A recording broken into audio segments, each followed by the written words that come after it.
नमस्कार, स्वागत है आपका एक और नए व्लॉग के अंदर। जय श्री कृष्णा, जय यमुना मैया। मेरा नाम है देव चौहान। आज मैं आपको दिखाने वाला हूँ दिल्ली का एक ऐसा ग्रीन जोन जो कि शालीमार बाग में है। ये सिर्फ एक पार्क नहीं है, यहाँ पर आपको जो वृक्ष देखने को मिलेंगे और जो आपको यहाँ पर ग्रीनरी देखने को मिलेगी वो शायद ही दिल्ली के किसी और अन्य पार्क के अंदर आपको ऐसा देखने को मिलेगा। चलिए शुरू करते हैं अपने इस व्लॉग को और दिखाते हैं आपको दिल्ली का एक ऐसा पार्क जो कि ऑक्सीजन जोन है, प्लस ये दिल्ली के शालीमार बाग में जिसका नाम है शीश महल पार्क। चलिए दिखाते हैं आपको शीश महल पार्क। अगर आप भी दिल्ली की भागदौड़ से दूर किसी ऐसी शांत जगह की तलाश में हैं जहां शुद्ध हवा के साथ साथ आपको वर्ल्ड क्लास सुविधाएं मिलें, तो आज की यह वीडियो आपके लिए है। आज हम एक्सप्लोर कर रहे हैं उत्तर पश्चिम दिल्ली के सबसे बड़े ऑक्सीजन हब यानी शालीमार बाग डिस्ट्रिक्ट पार्क को, जिसे शीश महल पार्क भी कहा जाता है।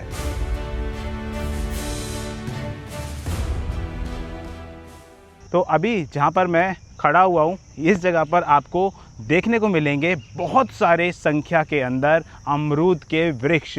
छोटे छोटे जो वृक्ष आपको दिखाई दे रहे होंगे वो अभी रिसेंटली लगाए गए हैं, और जो बड़े बड़े वृक्ष आपको दिखाई दे रहे हैं वो पहले से यहाँ पर लगे हुए हैं। और इन वृक्षों के अंदर आपको देखने को मिलेंगे अमरूद भी, और इन पे अमरूद भी आ रहे हैं। आप देख रहे होंगे, थोड़ा सा अगर आप यहाँ पर करके दिखाएं तो ये देखिए, यहाँ पर अमरूद भी दिखाई दे रहे हैं। ये छोटे छोटे से अमरूद हैं, और जब इनका पूरी तरीके से बड़े बड़े हो जाएंगे तो सोचिए कितने खूबसूरत लगेंगे।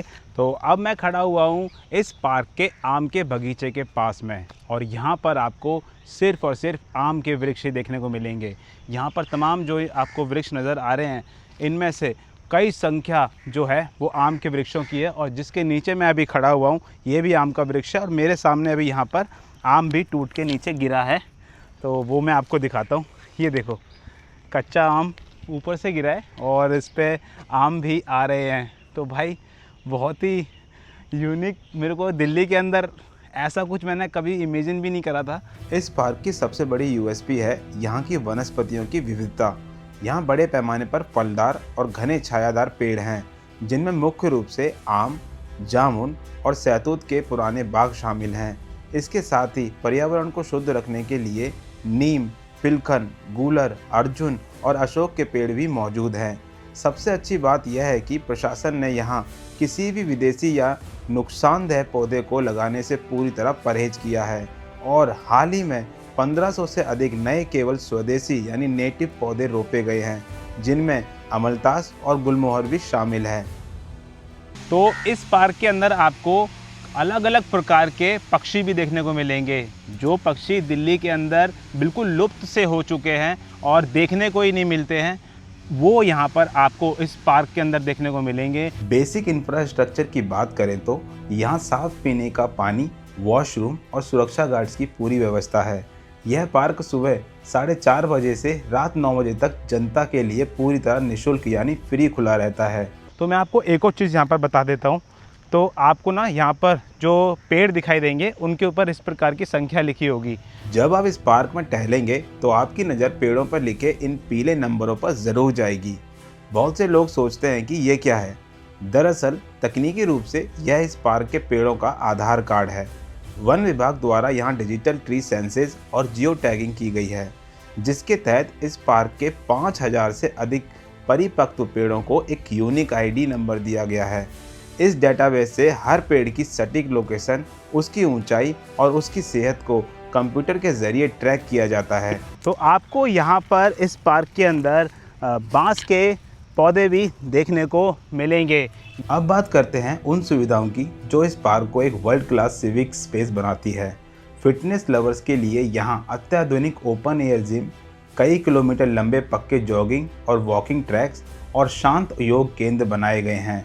बच्चों के लिए एक अलग प्ले जोन है, और हाँ, अगर आप पढ़ने के शौकीन हैं, यहाँ अपनी फैमिली के साथ क्वालिटी टाइम बिताना चाहते हैं, तो परिसर के भीतर एक अत्याधुनिक बुक कैफ़े भी आपको मिल जाएगा। तो इस पार्क के अंदर आपको खाने पीने के लिए भी सुविधा मिल जाएगी, यानी कि इस पार्क के अंदर आपको एक कैफ़े मिलेगा जिसके अंदर आप कुछ भी खा पी सकते हो। जो भी इस कैफ़े के अंदर मेन्यू में अवेलेबल है उसको आप खा पी सकते हो और बहुत ही खूबसूरत इस वातावरण में बैठकर, इस नेचर के अंदर बैठकर अपने खाने का आनंद ले सकते हो। पार्क को हरा भरा रखने और दिल्ली के प्रदूषण को कम करने के लिए कई सदाबहार पेड़ यहाँ पर लगाए गए हैं। नीम, पिलखन, गूलर, अर्जुन और अशोक का वृक्ष यहाँ पर आपको देखने को मिलेंगे। तो इस पार्क में आप इन ट्रैकों के ऊपर इस प्रकार से, जैसे मैं अभी आपको भाग के दिखा रहा हूँ, इस प्रकार से आप जॉगिंग, वॉकिंग भी कर सकते हो। ये बहुत लंबे लंबे रास्ते बनाए गए हैं इस पार्क के अंदर और ये पूरे पार्क में कवर करेंगे आपको। किसी भी एक ट्रैक को पकड़ के जब आप मॉर्निंग वॉक करोगे, इवनिंग वॉक करोगे और इस पार्क में घूमने के लिए आओगे तो इन ट्रैक्स का इस्तेमाल करते हुए ही पूरे इस हरियाली को देख सकोगे। इस पुनर्विकास परियोजना के तहत पूरे 185 एकड़ के क्षेत्र को विशेषकर 15 एकड़ के मुख्य चारबाग परिसर में लगभग 1500 से 2000 से अधिक नए पौधे और पेड़ रोपे गए हैं। इनमें से कई पेड़ ऐसे चुने गए हैं जो मुगलों के समय इस बाग की मुख्य पहचान हुआ करते थे, ताकि पार्क का ऐतिहासिक और पारंपरिक रूप बना रहे। तो अब हम आ चुके हैं उस जगह पर जिसके कारण इस पार्क का नाम शीश महल पड़ा है। शीश महल पार्क के ऐतिहासिक मुगल ढांचे को दोबारा संरक्षित करने के लिए आधुनिक सीमेंट या कंक्रीट का उपयोग बिल्कुल नहीं किया गया है। भारतीय पुरातत्व सर्वेक्षण ASI ने इमारत को उसके मूल 17वीं शताब्दी के स्वरूप में बनाए रखने के लिए पूरी तरह से पारंपरिक और जैविक सामग्रियां यानी ट्रेडिशनल एंड ऑर्गेनिक मटेरियल्स का इस्तेमाल किया गया है। दीवारों और पत्थरों को जोड़ने के लिए सीमेंट की जगह चूना सुर्खी का पारंपरिक गारा तैयार किया गया, जो पक्की हुई मिट्टी की ईंटों के बारीक पाउडर और भुजे हुए चूने से बनता है। लेकिन इसकी असली ताकत छुपी है उन गुप्त सामग्रियों में जो पुराने समय के कारीगर मिलाते थे। इस गारे को वज्र जैसा मजबूत और वाटरप्रूफ बनाने के लिए इसमें गुड़ का पानी, बेलगिरी का चिपचिपा गूदा, उड़द की दाल का पेस्ट और जूट के बारीक रेशे मिलाए गए हैं। यह प्राचीन भारतीय इंजीनियरिंग का वो फॉर्मूला है जो सीमेंट से भी ज़्यादा सालों तक टिकता है। तो जब आप इस मॉन्यूमेंट के पास में आओगे तो आपको एक बहुत बड़ा फील्ड दिखाई देगा और इस फील्ड के अंदर जो बीच का जो रास्ता है उस पोर्शन के अंदर अभी पानी का मतलब ऐड ऑन करने का सोच रहे हैं। और पहले भी यहाँ पर पानी ही रहता था जब पुराने टाइम में, लेकिन अब भी यहाँ पर सोच रहे हैं कि यहाँ पर पानी लगाया जाए ताकि ये जो मॉन्यूमेंट है इसकी खूबसूरती और बढ़ जाए। उसके साथ साथ आपको साइड साइड में जो ब्लैक कलर के पिलर्स दिख रहे होंगे उनके अंदर लाइटिंग भी प्रोवाइड कराई गई है, यानी कि रात के टाइम पर यहाँ पर जब लाइट जलती है तो इसका जो खूबसूरती है वो और बढ़ जाती है। तो यदि आपको इस मॉन्यूमेंट का इतिहास जानना है तो आपको बाहरी स्लैब पर इसका पूरा इतिहास लिखा हुआ है, उसको आप पढ़ सकते हो। हिंदी इंग्लिश दोनों में अवेलेबल है। तो हिस्ट्री लवर्स के लिए भी ये जगह काफ़ी ज़्यादा इंटरेस्टिंग है।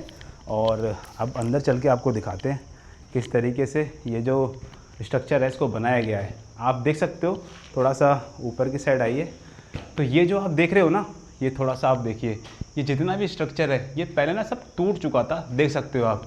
इनके जॉइंट्स देख रहे होंगे आप, ये जॉइंट्स वगैरह। तो इसी प्रकार के उस मॉन्यूमेंट का भी स्ट्रक्चर था, वो ढांचा बिगड़ चुका था और ये भी। तो इनको सबको अभी दोबारा से रिकन्स्ट्रक्टेड किया जा रहा है और वो तो हो चुका है, थोड़ा बहुत उसका काम रह गया, लेकिन फ़िलहाल इसी प्रकार के देखने को मिलते हैं। और जो हिस्ट्री लवर्स होते हैं उनके लिए ये जगह एक खजाने के रूप में है, क्योंकि यह अनएक्सप्लोर्ड है, बहुत कम लोगों ने एक्सप्लोर करी है। तो आप हिस्ट्री लवर हो तो भी आप यहाँ पर आ सकते हो और इस पूरे मॉन्यूमेंट का आनंद ले सकते हो। इधर कबूतर उड़ रहे हैं और पूरा बहुत अच्छा लग रहा है यार, और एकदम हिस्ट्री से आप कनेक्ट कर जाओगे। तो इस पार्क के अंदर आपको ग्रीनरी देखने को मिलेगी, इस पार्क के अंदर आपको बच्चों के किड्स प्ले जोन देखने को मिलेंगे, इस पार्क के अंदर आपको कैफ़े देखने को मिलेगा, इस पार्क के अंदर आपको इस प्रकार की हिस्ट्री भी मिल जाएगी। तो बहुत ही खूबसूरत और बहुत ही बढ़िया पार्क ये दिल्ली वासियों के लिए बनाया गया है। तो आपको मेरा ये व्लॉग, मेरी इन्फॉर्मेशन कैसी लगी प्लीज़ कमेंट करके ज़रूर बताना। मैंने जितना मुझसे हो सकता था मैंने ये पार्क आपको दिखाने का प्रयास करा, इसके क्या क्या काम हुआ है, कितनी ग्रीनरी लगी हुई है, कैसे प्लेस हैं यहाँ पर, कौन कौन से वृक्ष लगे हुए हैं, और हर एक चीज़ जो मुझसे हो सकता था मैंने आपको बताने का प्रयास करा। तो अपने भाई के लिए एक लाइक ज़रूर कर देना यार। इतनी गर्मी के अंदर सच बोल रहा हूँ, पूरा अंदर से ना गीला हो चुका हूँ पसीने पसीने में, लेकिन आपको ये पार्क विज़िट भी तो करवाना था। तो अपने भाई के लिए एक लाइक ज़रूर कर देना, मोटिवेशन मिलता है। मिलता हूँ आपको नेक्स्ट व्लॉग के अंदर। टिल देन जय श्री राम।